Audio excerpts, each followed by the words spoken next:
welcome friends to the newest edition of Seahawkers What If, the most unique Seahawks preview show in the multiverse. I'm your host, Clinton Bonner, and I am joined by the one, the only, the great Brandon Schultz.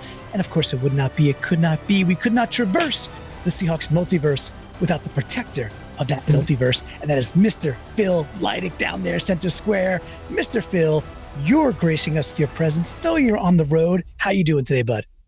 Doing great. We'll see how the hotel Wi-Fi works, but we're going to try our best to still get your awesome insights for this upcoming game. And that's really what the show is all about. People want to hear Clinton. People want to hear Brandon, what you think about our game. What if different scenarios happen this week? So that's what we're here for, Clinton. I love it. And you still look great. You know, it doesn't matter where you are, Phil, wherever you are in the multiverse, inside of our globe, you look amazing. Good job. Brandon, you and I just talked last night. We closed the chapter on 3 and 3 out for Seahawks Lions. And, you know, life begins anew, a new leaf. It is the Giants having to get on a plane, come to the PNW. They might be banged up. We might be banged up, but we got a job to do today. I'm having a hard time thinking of scenarios that would challenge me into thinking that the Giants are going to be competitive, but I think maybe Phil has some scenarios for us that at least could challenge my thinking on that. Let us challenge. Let's do that, right? As a society, I think we need to be challenged more often and called out more often and say, well, you know, I have a different opinion on that, and I'm not going to scream at you about it. We're going to talk about it. We're going to talk, and that might be what we're getting at, Mr. Phil here. So, Phil, it's your show. Where do you want to take us for week 5? And is there anything you want to say about the G-Men that you looked at, surprised by, totally not surprised by? What'd you see? Well, there's no previously with the Protector because, as you said, I've been on the road. I did check into their DVOA. We watched them a little bit. They are 25th in DVOA. Now the DVOA is updated. We're ready for week 5. 23rd on offense, 21st on defense. So they're just a little below the average mark overall, maybe bottom third overall, a slightly below average defense, a definite bottom third offense. So let's just jump into our theme here. I already had it planned out because we're facing Danny Dimes, and check this out. I was moving the hotel furniture around so I could, this was crazy. Moving the hotel furniture around so I could position my iPad here, and guess what I found? I found a dime. There you go. Found a dime. That is so crazy because that's our theme. What if the Hawks can cash in against Danny Dimes? It was just all ready to go for me. I had nothing. Now, I can't remember when I picked it up. I think it was on its head. Is that good luck for the Hawks? Is that good luck for the Giants? I don't believe in luck, but those of you out there, you pick. I hope it's good luck for the Hawks. We do have 3 categories. It's week 5. It'll be Brandon first. 2 questions from each category. We have money, change, and tips, right? So makes a little sense as we consider cashing in this week. Let's get right to our first question, Brandon. What if Geno continues to be money against this slightly below average defense? Here's the question, though. Should Grubb continue to lean into what is obviously his strength, or what we can see to be his strength, which is Geno and our 3-star receivers? Or do you hope to see a little more balance against this Giants defense?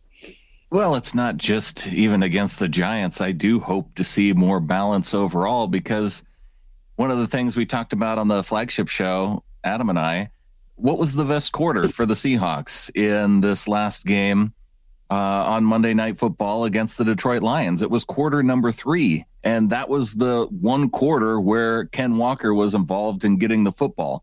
So if we want to score lots of points and be balanced, why not do what got us the most success against the Lions and do that against the Giants? So it also is pretty obvious that Ken Walker is one of our best players on the team. So if we're going one-dimensional, then we're taking one of the best players out of the playbook. Why would you do that? We need more balance.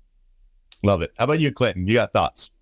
I do. I always have thoughts. Thank you. You know, in general, I didn't feel like Ken Walker wasn't really part of the game plan versus Detroit. He got 16 touches. Now you could say that should be 20 or 25.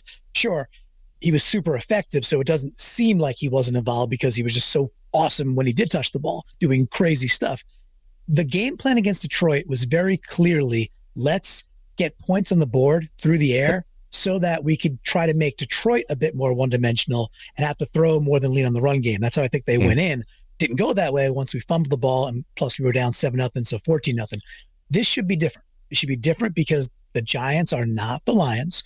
Now, the Giants are okay. The thing is, there's, Brandon, like, hey, I think there are some challenges here. I think they have a good defensive line. They have a wrecker. Dexter Lawrence is a game wrecker in the middle, and they have a good defensive line. They're better than I think their stats are showing so far. They held the Commanders down to basically not just basically, all field goals, right? Where Commanders are killing everybody. And they held down a Cowboys team that to 20 points also. So this is a better team, I think, than has shown out. And they get a lot of unlove because people don't like Daniel Jones, but they're not bad, man. So with all that, yes, more balance because they're not the Lions. Pretty simple. And the next important question is, who let the dogs out? Someone's got the dog going out there. It reminds me of mini podcasts where someone's dog shows up, so that makes it more fun. That's my dog. I've got people fixing things here, and my dog. That's how it goes. Good insights. I like both sides. I switched the questions around because I knew Clinton was going second, and so this question I think lines right into a lot of the things that Clinton likes to talk about, in my mind anyway. What if the Hawks can come out and play like true home favorites? We are -6 in this match. We're -275. What must they avoid, as we're talking money here, as money favorites? What must we avoid to make this way more nail-biting than it needs to be? Yeah. So if there was a category, I would choose road pizza all over again. No regrets. I love that category. And then we got to talk about Garfield, so love that as well. So there's a couple things here. Number one, I think this money line or not the money line, I think the line is bloated. I do not think we should be 6.5 to 6 point favorites. I think it should be a little bit less because of things I said earlier. I think the Giants are actually a better team than what have showed out so far. Now, how do the Giants keep this thing really close? Look, Danny Dimes, his deep balls are really sus, and they might not have Nabers. Like, he's still going through concussion. We don't know. It's Thursday morning. We're not sure. Trending towards no Nabers. All right, there are other dudes. We could talk about them later. But if you give Danny Dimes time, he could be Goff light, which is bad news because he went 19 for 19. Danny Dimes is good over the 12-yard to 15-yard intermediary middle of the field stuff. He's good at that. So if we're still suffering and we're not getting the kind of pressure we want on him because we don't know what our front four is going to look like, and he stays clean, we don't have Baker back yet. Maybe we do, maybe we don't. We could see a bit of a repeat on how the Lions attacked us. And if that happens, this is going to be like a 24-23 game, which is way closer than we all want, but definitely not out of the realm, especially in the multiverse, Phil. I'm already getting the feel that Clinton and Brandon have different thoughts on how they expect this game to go. What do you think, Brandon? What must we avoid to make this a close matchup? Whereas from you, I hear that you don't think the Giants are very good, but it could still turn out bad if what happens. Well, I think it's been proven to this point of the year that the Giants aren't very good. So, I mean, if we want to dig in and try and manufacture reasons that we think that they should win, I think that's fine. But I think Clinton is onto something in terms of things that we have to avoid. We have to avoid playing a similar type of defense that we played against the Lions because, well, and one reason I think we played that way against the Lions is we had to worry about their run game. We're going from facing David Montgomery and to Devin Singletary in the backfield. So I think it's a huge downgrade, and they don't have another guy like Gibbs that they can mix it up with. So I'm less worried about the run game. I am worried about the pass in the sense that, yes, Daniel Jones, he can hit those over the middle, straight down the field shots that Goff was hitting consistently. It was over the middle. It was short and to the right. Those are all throws that Daniel Jones can also make. And so if we can't cover those, if we can't close down the middle of the field for Daniel Jones, then I would worry that they can score at least some points, get to their season average against our defense.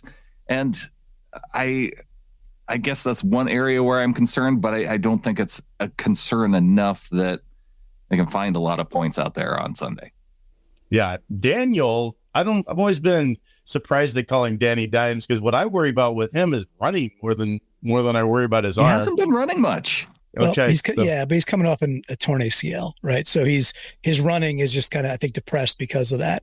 Yeah. And I live guys, everybody knows I live in Connecticut. I say it all the time. So, and my dad's a Giants fan, so I see a lot more Giants. I listen to talk radio that's more Giants stuff too. So I am just in it more for sure. Like you guys are more in the Broncos than I am, just because it's more geolocated.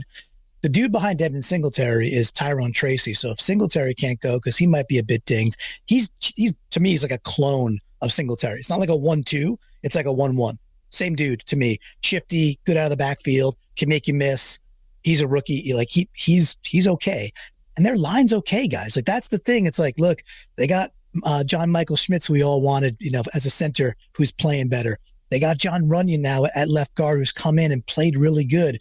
They got rid of, what's his face, the guy from Alabama, the backup, Evan Neal. He's still on the team, but he hasn't played a snap this year. It's a better offensive line than I think people will see. If they had a kicker, they beat the Commanders going away. The Commanders are waxing people. And then it's just, I'm just in that trappy mentality, as you can tell. I think they're they're okay. They haven't capitalized, and that can turn.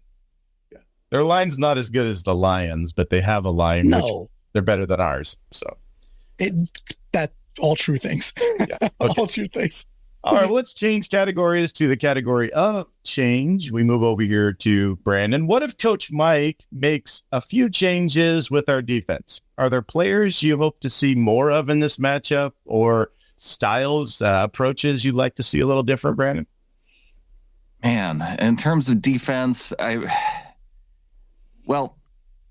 there's guys that I know I don't want to see on the field based on last game, but a big part of that has to do with health. And from what we've seen, it sounds like we are going to get a little bit more healthy coming into this next game. And I don't know Byron Murphy, but if Leo Williams is coming back, Boye Mafe coming back, as long as Travis Gibson isn't on the field in this game, I feel like that's going to be an improvement on defense, because, I mean, how many points can we attribute just to Gibson alone from this past game? Yeah, that's a great thought for sure. Travis Gibson. No Travis, big change. No Travis Gibson. Let's play less linebackers if we have to. Of course, we have to worry about, our Packers quarterback that plays safety for us, right, Clinton? Is he? Yeah, hopefully. Okay. Hopefully Julian's okay with a thigh contusion. Hopefully it's nothing major, not a bone type thing. And bone contusions could be pretty severe, and you got to step out sometimes. So yeah. So for me, I think the gift of Daniel Jones also is that you don't have to have, I was saying earlier about pressure. It's like, okay, yes, we'd like to heat him up a little bit. Don't let him sit back there. The other thing that he is susceptible to is kind of getting duped. And some of his interceptions this year have been exactly that, where all of a sudden the defensive end just peels back out, and it's a sim blitz type thing. And then they're in a lane. He just doesn't see them. So from that perspective, I mean, I would think Macdonald's got to be like watching the tape, licking his chops and going, okay, we might not have all our horses still. We'll see how that all washes with the dudes that Brandon just talked about. Even if we don't, I don't think we have to blitz to heat him up and blitz to confuse him. We can just do the things that Macdonald's known for, and maybe even more of that. And maybe you win the turnover battle, right? Because we have not turn the ball over this year, and we're consistently either even or losing the turnover battles, and we're still 3-1. If you take a team like the Giants and let's say you win the turnover battle 2-0, you get a pretty lopsided result. So that's what I'm looking for, Phil.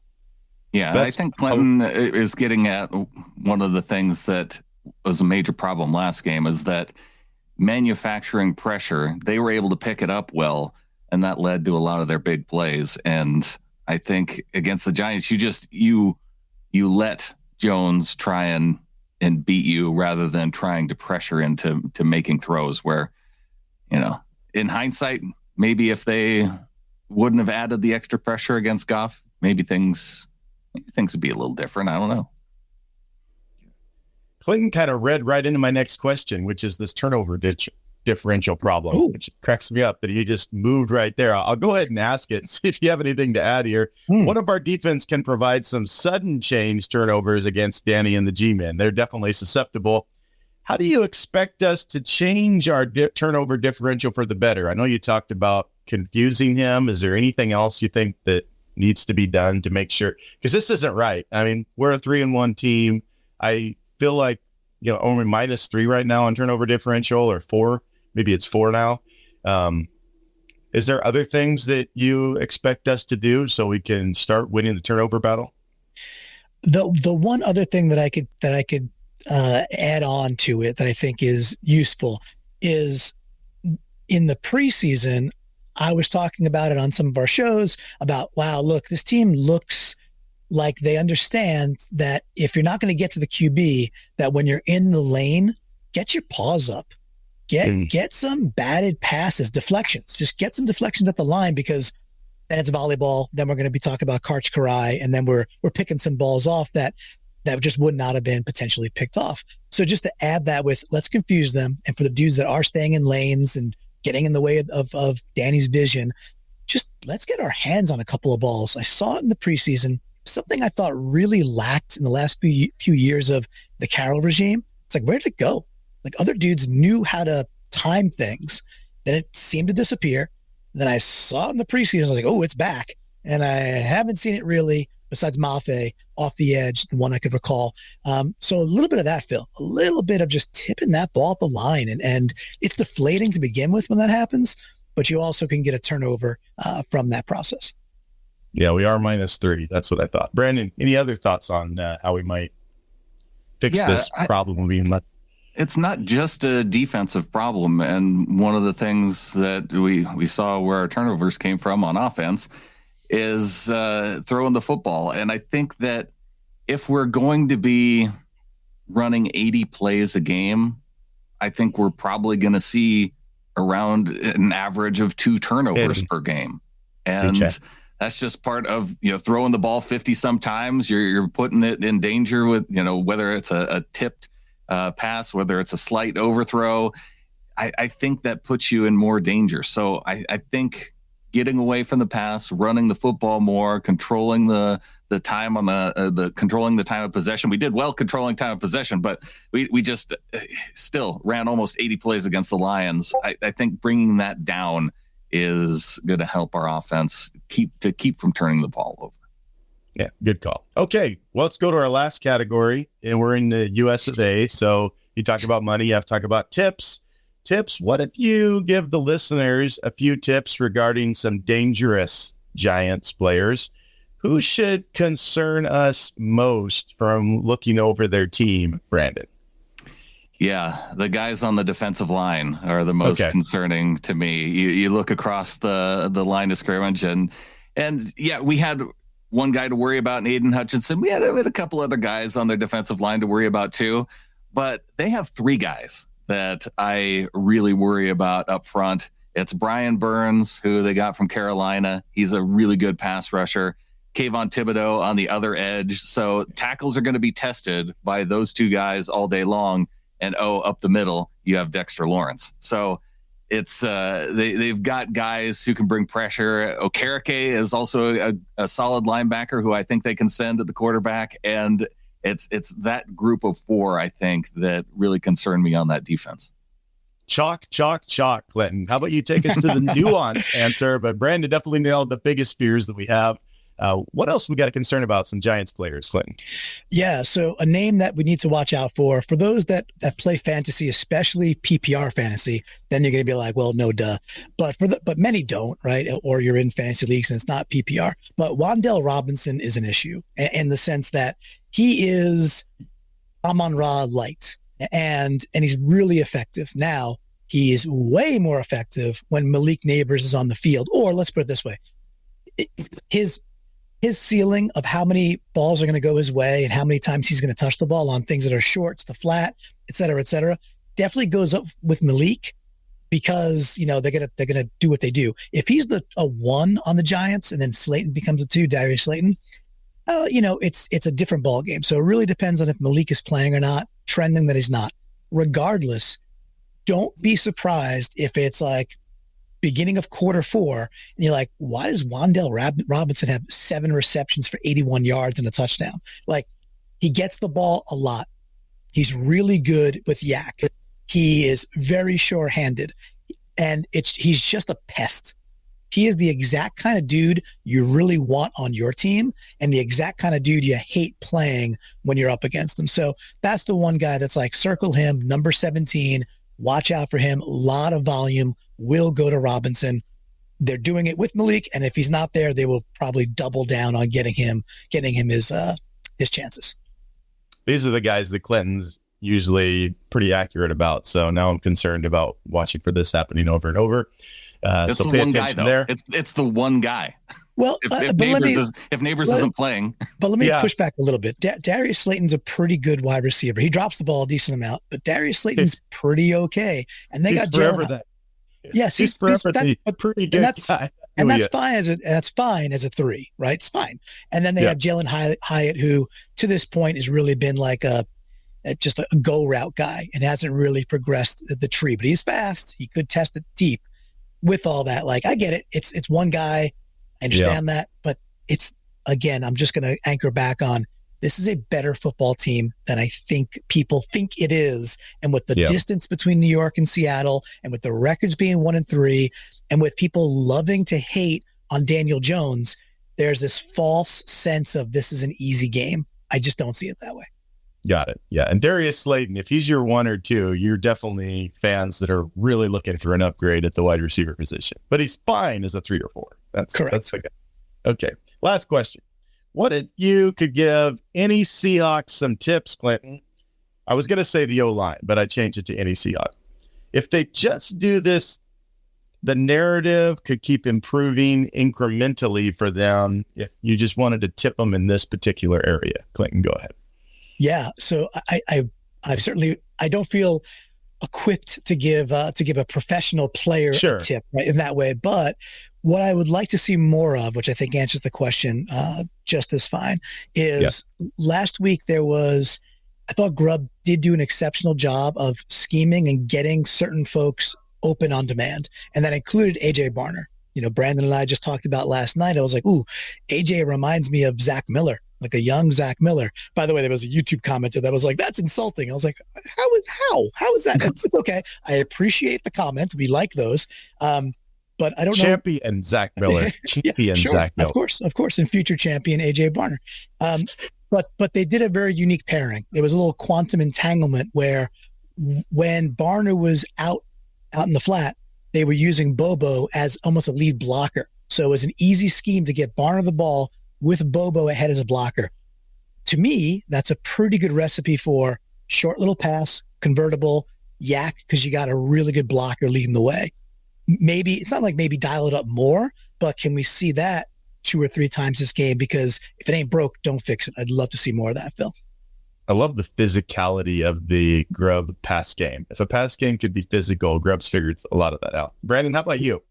If you could give a tip, as Clinton says, we are just fans, but if you could tip a Seahawk. Maybe they thought it was insulting because they were thinking of like former Chicago Bears tight end Zach Miller and not our former Seahawks tight end. I don't know. I'm not sure where it came from. It threw me for a loop. I was like, okay, I mean, I really liked him, but let's not treat him like he's Gronk, right? So, geez.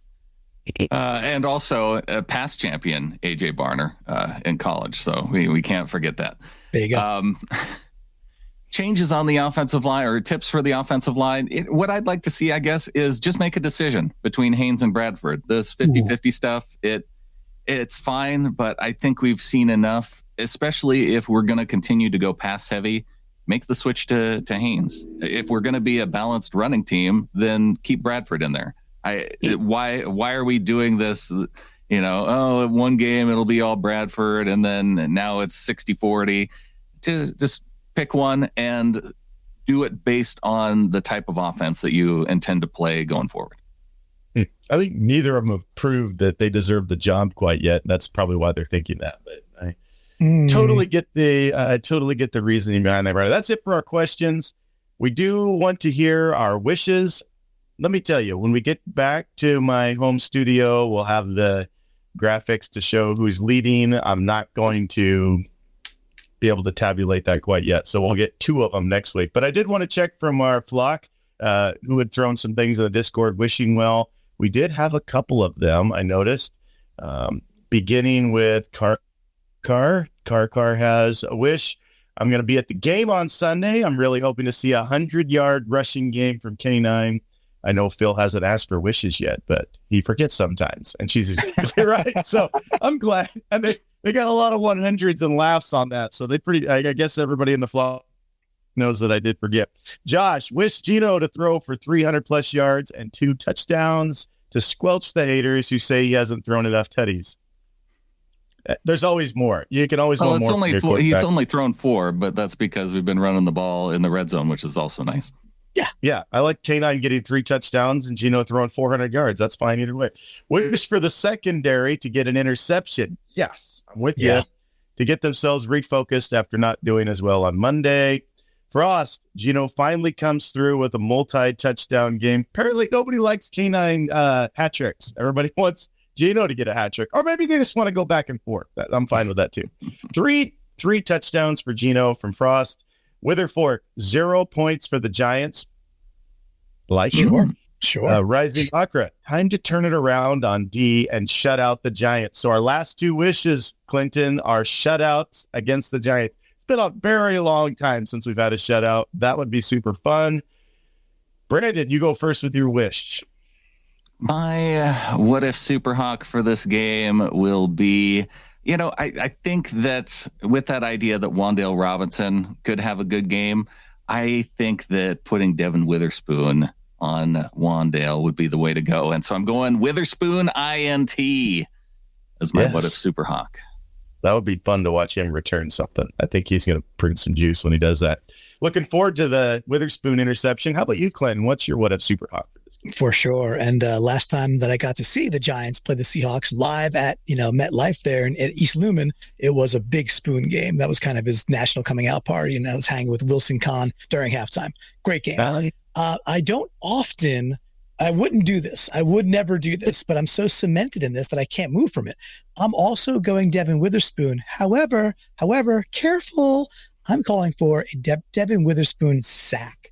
I want him to get home. He's been super close. If Gibson would have just stayed on Laporta, he would have had one last week instead of like a 30-yard game with the face mask. And let's not talk about that ever again. But Witherspoon does get, a blitz or 2, gets home on 1, and that's it. I hope it's a big one. That's not part of the wish, but I want both. I want this to go to a tiebreaker, Brandon. I want you to get yours. Yes. I want me to get mine. Then we're going to tie break this with the score. The majestic Spoon game against the Giants at home. I love this. Okay, so I know you both got your score prediction wrong last week because we predicted wins. You guys did. And I have to go back and find out on the What If Superhawk if anybody can pull a victory out of this matchup. But let's go ahead and hear your score predictions for this week, starting with Brandon. I am going to go a full field goal day for the Giants to a 3-touchdown performance for the Seahawks. 21-15, right on that Vegas line. 21-15 Seattle. 5 field goals. Gross. And they don't even have a good kicker, according to Clinton. So we'll see. Well, they didn't have a kicker. No, they just didn't have a kicker versus he got hurt versus the Commanders. Otherwise, they would have won that game. Okay. They were just down a kicker, so they couldn't kick. Okay. So I love that Brandon went like right with the Vegas line. That's amazing and smart. Okay. I'm going to go a little bit higher. I do think Seattle wins this game. I've been saying it's close and it shouldn't be 6.5. It shouldn't be 6. And then I'm going to say this 24-18 Seahawks, right in that 6.5 point range, but pucker up tighter than it needs to be. But still 24-18, some bizarre numbers there, going for 2 turnovers, et cetera, et cetera. Tight game. 24-18. You both picked it's a 6-point spread too. So if Spoon has his game, his sack and his pick, and we win, nobody wins or everybody wins. You guys all win. You both get a point. Then we go to a third tiebreaker, like maybe Seattle points or something like that. If we can make it, I'll call that live. I'm just going to randomly decide it. I think 22 to 15. Are you changing it? I'll change it just because Clinton's a coward. I expected him to go under the line because he was talking about it being a close game. I figured I'd take the line, and then he also takes the line. I actually didn't realize right it. Him, or you let Clinton Price is right you. I don't know what's going on. I came in expecting we were going to talk about a Seahawks smashing versus last week. I thought we'd talk about a Seahawks loss, and you both predicted a win. This week I expected a Seahawks smashing, and now I'm done. Terrified about how this game's going to go. It went the other direction. Oh, such is life in the multiverse, right, Phil? So, yeah, well, that was a ton of fun. So we hope that folks are enjoying it all out there on Seahawkers podcast. Of course, we do. Hey, if you're liking this, then the best thing you could do, or one of the things you could do, the freest, easiest is hit the subscribe, hit the like, share the video with 1212s. That really helps out. And Brandon, if they want a little bit extra, they want to be part of the Discord and other cool areas, what should they do? Getintheflock.com. You can also click the join button out on YouTube, and that gets you into our Discord group. We'd like to have you there on game day. Absolutely. Ton of fun. All right, Phil, I know you got to go. You're on the road. Thank you so much for making time. Brandon, Phil, I'm fired up. Should be a great one. Let's get ready for a big Seahawks W on Sunday. And I think with that, what if we say, Go Hawks. Go Hawks. Go Hawks.